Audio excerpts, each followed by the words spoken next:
எல்லாருக்கும் வணக்கம்ப்பா. இன்னைக்கு வந்து அவரைக்காய் சாம்பார் வைக்க போகிறேன். இது வந்து பருப்பும் மைசூர் பருப்பும் சேர்ந்து போட்டிருக்கேன். டேஸ்ட்டு சூப்பராக நல்லா ஜம்முன்னு இருக்கும். இந்த மாதிரி போடுங்க. 2 பருப்பு சேர்த்து இது ஊற வச்சுருக்கேன். இப்போ தேவையானது பெருங்காயம், இது கட்டி பெருங்காயம். அதை வந்து 3 வச்சுருக்கேன். அதை சின்ன சின்னதாக இது பண்ணிவிட்டு அதை நம்ம வந்து இந்த பருப்பில் போட்டுக்கலாம். அதுக்கப்புறம் வந்துட்டு தக்காளி வச்சுருக்கேன், வெங்காயம் வச்சுருக்கேன், பூண்டு வச்சுருக்கேன். இப்போ நம்ம இதையும் நம்ம பருப்பில் இப்போ போட்டுக்கலாம். இப்போ இதெல்லாம் போட்டு நம்ம வேக விடணும். தக்காளி, வெங்காயம், பூண்டு.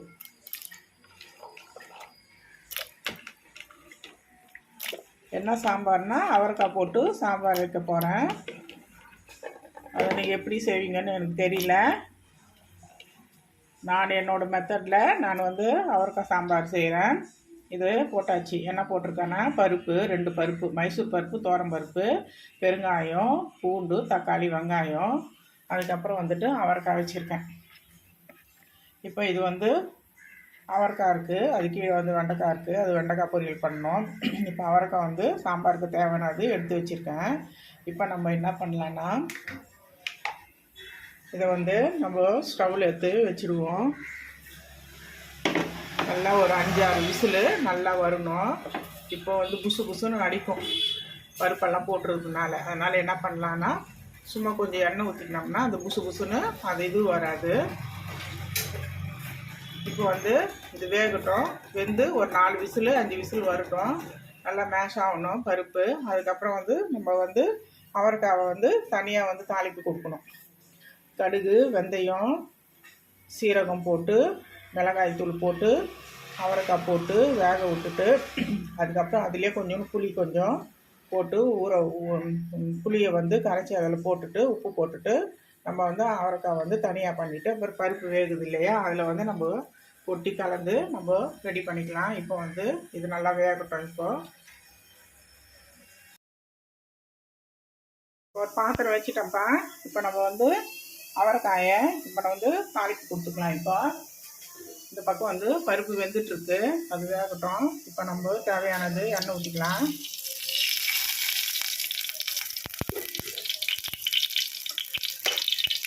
இப்போ வந்து தாளிப்பு கொடுக்கறதுக்கு கடுகு, வெந்தயம், சீரகம் இது 3மே நம்ம போட்டுக்கலாம். நல்லா பொரியட்டும். நல்லா பொரி வந்தோன்னா அதை கருவேப்பிலை வச்சுருக்கேன். கருவேப்பிலை போட்டுட்டு இந்த காயை போட்டுட்டு அவரைக்காயை போட்டுட்டு மிளகாய் தூள் வச்சுருக்கேன், மஞ்சள் தூள் வச்சுருக்கேன். மஞ்சள் தூள் வந்து நான் பருப்பில் போடல. நீங்கள் பருப்பில் போட்டுருந்தா கூட நீங்கள் பருப்பில் போட்டுக்கலாம் மஞ்சள் தூள். ஏன்னா காயில் போட்டு செஞ்சோம்னா அது வந்து நல்லாயிருக்கும். அந்த ஃப்ளேவரு டேஸ்ட்டு எல்லாம் நல்லாயிருக்கும். பருப்பில் போட்டோம்னா அந்த மஞ்சள் வந்து ரொம்ப இதுவாகிடும்.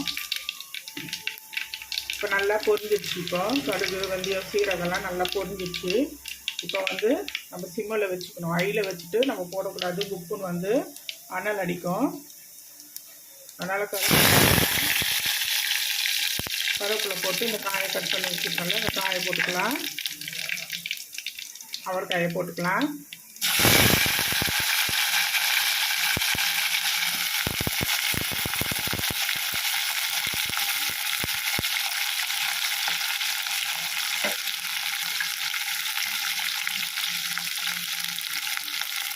இப்போ வந்து தேவையானது நம்ம மிளகாய் தூள் போட்டுக்கலாம். நீங்கள் வந்து சாம்பார் பொடி போடணுன்னு அவசியம் இல்லை. இதில் வந்து எல்லாமே போட்டிருக்கிறேன் நான். சூப்பராக இருக்கும் சாம்பார். அந்த இந்த வீட்டு மிளகாய் தூள் நான் ஏற்கனவே ஒரு வீடியோ போட்டிருக்கேன். மிளகாய் தூள் அது நல்லாயிருக்கும். அந்த சாம்பாருக்கு சூப்பராக ஹோட்டல் சாம்பார் மாதிரி வந்துடும். சாம்பார் பொடி போடணுன்னு அவசியமே கிடையாது. இப்போ வந்து மல்லிப்பொடி நம்ம ஒரு சின்ன ஸ்பூனில் போட்டுக்கலாம். அவ்வளோதான். இப்போ தேவையானது இப்போது தண்ணி ஊற்றி இது வேகட்டும். இது ஒரு 10 நிமிஷத்துக்கு நல்லா வேகணும். இப்போ நம்ம ஹையில் வச்சுக்கலாம். 10 நிமிஷம் நல்லா வேகட்டும். இப்போ வந்து கொஞ்சம் புளி வச்சுருக்கேன். சாம்பாருக்கு தேவையானது புளி. ரொம்பவும் புளி போட்டோம்னால அது வந்து ஒரு புளிப்பாக நல்லா இருக்காது. அது எப்படின்ட்டு 100 கிராமோ 1/4 கிலோவோ அது மாதிரி நீங்கள் பார்த்து போட்டுக்கோங்க. புளியை வந்து கொஞ்சமாக சேர்த்துக்கலாம். இப்போ வந்து இதை நல்லா கொதிக்கட்டும். நல்லா கொதித்து வரட்டும். இப்போ வந்து பருப்பு வெந்துட்டுருக்கு. நல்லா வெந்த ஒன்றும் அதுக்கப்புறம் நம்ம கொத்தமல்லி வச்சுருக்கோம், கொத்தமல்லி போட்டுக்கலாம். இப்போ வந்து கொத்தமல்லி போடுறப்போ உப்பு போட்டுக்கலாம் நம்ம. இப்போ அதை நல்லா குச்சி நல்லா கொஞ்சம் வெந்து வரட்டும். அதுக்கப்புறம் உப்பும் கொத்தமல்லியும் போட்டுக்கலாம். இப்போ அவரைக்காய் நல்லா வெந்துருச்சுப்பேன். இப்போ நம்ம வந்து கொத்தமல்லி போட்டுக்கலாம். இதுலேயே தேவையானது கொத்தமல்லி போட்டாச்சு. இப்போ வந்து புளி கரைச்சி வச்சுருக்கேன். இப்போ வந்து புளி ஊற்றிக்கலாம்.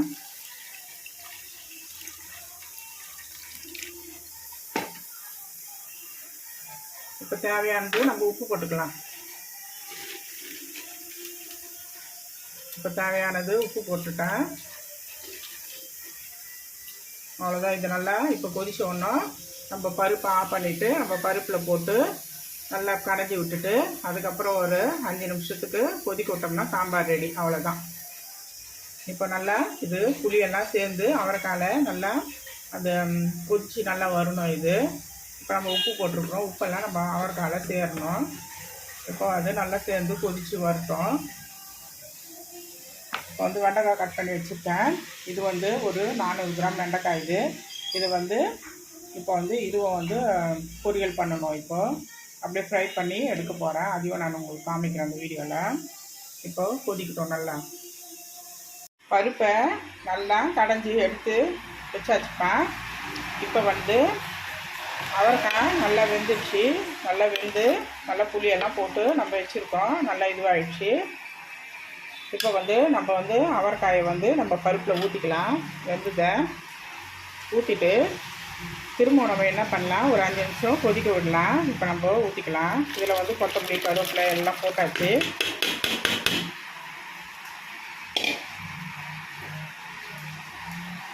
இப்போ போதும், இந்த தண்ணி போதும். தண்ணி பதம் நீங்கள் உங்கள் திக்கு நீங்கள் தண்ணி அதுக்கேற்ற மாதிரி நீங்கள் வச்சுக்கோங்க. இப்போ நம்ம வந்து இப்போ அடுப்பில் இப்போ வந்து ஒரு 5 நிமிஷம் நல்லா கொதிக்க விட்டு எடுத்துக்கலாம். இப்போது நல்லா கொதிக்கட்டும். இப்போ வந்து அவரைக்காய் சாம்பார் ரெடி ஆயிடுச்சு. அதுக்கப்புறம் வந்துட்டு இப்போ வந்து வெண்டைக்காயை வந்து நான் வந்து அப்படியே ஒரு மாதிரி ஃப்ரை மாதிரி பண்ண போகிறேன். இது ஒன்றும் இல்லை, வெறும் மிளகாய் தூள் மட்டும், உப்பு, எண்ணெய், அவ்வளோதான். இதிலே போட்டு நல்லா வதக்கி எடுத்துட்டோம்னா அப்படியே நல்லா ஃப்ரை ஆகிடும். சூப்பராக இருக்கும் வெண்டைக்காய் சாம்பாருக்கு. அவரைக்காய் சாம்பாருக்கு சூப்பராக இருக்கும். இதில் நம்ம தண்ணியில் எதுவுமே ஊற்ற தேவையில்லை. இப்போ நம்ம வந்துட்டு வெண்டைக்காயில் கொஞ்சம் உப்பும் கொஞ்சம் எண்ணெய் மிளகாய் தூள் அவ்வளோதான், இதுதான் போடணும். இப்போ வந்து சாம்பார் நல்லா கொதிக்கிட்டோம். நல்லா கொதித்து ஒரு 5 நிமிஷம் வந்தோன்னா நம்ம ஆஃப் பண்ணிக்கலாம். இப்போது சாம்பார் நல்லா அப்படியே கொதித்து வந்து பாருப்பேன். இப்போ வந்து நம்ம சாம்பார் வந்து இறக்கிக்கலாம். ரொம்ப கொதிக்க வைக்கக்கூடாது. இப்போ வந்து அது நல்லா கொதித்து நல்லா வந்துடுச்சு. இப்போ வந்து அவரைக்காய் சாம்பார் ரெடி. இப்போ வந்து வெண்டைக்காய் பொரியலுக்கு ஃப்ரை பண்ணுறதுக்கு நம்ம வந்து கொஞ்சமாக உப்பு போட்டுக்கிறோம். ஏன்னா வதங்கி வந்துடுச்சுன்னா கொஞ்சமாக ஆகிடும். உப்பு நிறைய போட்டுறக்கூடாது. இந்த அளவில் பார்த்துட்டு நிறைய உப்பு போட்டுறாதீங்க. அதனால் வந்து தேவையானது கொஞ்சம் மிளகாய்த்தூள். ரொம்ப காரப்பட்டாலும் ஒரு மாதிரி டேஸ்ட் நல்லா இருக்காது. அதுக்கப்புறம் வந்து தேவையானது நம்ம இது தலைமையிலேயே ஊற்றிக்க வேண்டியது எண்ணெயை கொஞ்சம், அவ்வளோதான். இப்போ வந்து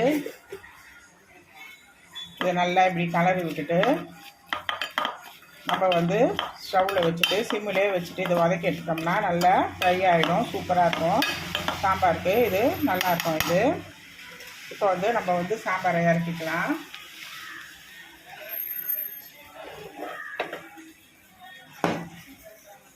இப்போ வந்துட்டு வெண்டைக்காயை வச்சு நம்ம ஒரு சிம்மில் வச்சு ஃப்ரை பண்ணிப்போம். இதை மூடிடலாம். அவ்வளோதான். இப்போ வந்து சாம்பார் ரெடி ஆகி போச்சு. அவ்வளோதான். இப்போது இதை நீங்கள் வீட்டில் செஞ்சு பாருங்கள். சூப்பராக இருக்கும் சாம்பார் இது. அப்போ டிஃபனுக்கும் இட்லிக்கும் யூஸ் பண்ணிக்கலாம், சாப்பாட்டுக்கும் யூஸ் பண்ணிக்கலாம். இது நல்லாயிருக்கும். அது நான் டிஃபனுக்கும் இன்றைக்கி யூஸ் பண்ணிக்க போகிறேன். சாப்பாட்டுக்கும் வச்சுக்கிறேன், டிஃபனுக்கும் வச்சுக்கிறேன். இட்லி ஊற்றி வச்சுருக்கேன். இது இட்லிக்கும் நம்ம யூஸ் பண்ணிக்கலாம் அப்படின்ட்டு. ஏன்னா நைட்டுக்கு எதனா வேறு பார்த்துக்கலாம். நாளைக்கும் மதியத்துக்கு இது வச்சு நம்ம வச்சுக்கலாம். அதுக்கப்புறம் அப்பளமோ முட்டையோ எது இருக்கோ நீங்கள் ஆம்லேட் பண்ணி நீங்கள் அது மாதிரி சாப்பிட்டுக்கலாம். இப்போ வந்து சாம்பார் ரெடி. இப்போ வந்து வெண்டைக்காய் வந்து இது வந்து சிம்மிலே வச்சுருக்கேன். ஒரு 10 நிமிஷத்துக்கு வெண்டைக்காய் வந்து நல்லா அப்படியே வதங்கி நல்லா வரணுன்னா நம்ம ஆஃப் பண்ணிக்கலாம். வெண்டைக்காய் வந்து நல்லா ரோஸ்ட் ஆகிடுச்சுன்னா நல்லா போதும், இந்த பதம் போதும். ரொம்பவே வதக்கினோம்னா அப்படியே தீஞ்ச மாதிரி ஆகிடும், சாப்பிட்றதுக்கு நல்லா இருக்காது, ஒரு மாதிரி கசப்பு தன்மை வந்துடும். இதோட அவ்வளோதான், நம்ம ஆஃப் பண்ணிக்கலாம். அவ்வளோதான், வெண்டைக்காய் ஃப்ரை போதுமான அளவு கரெக்டான பதத்துக்கு வந்துச்சு. இப்போ நம்ம ஆஃப் பண்ணிக்கலாம்.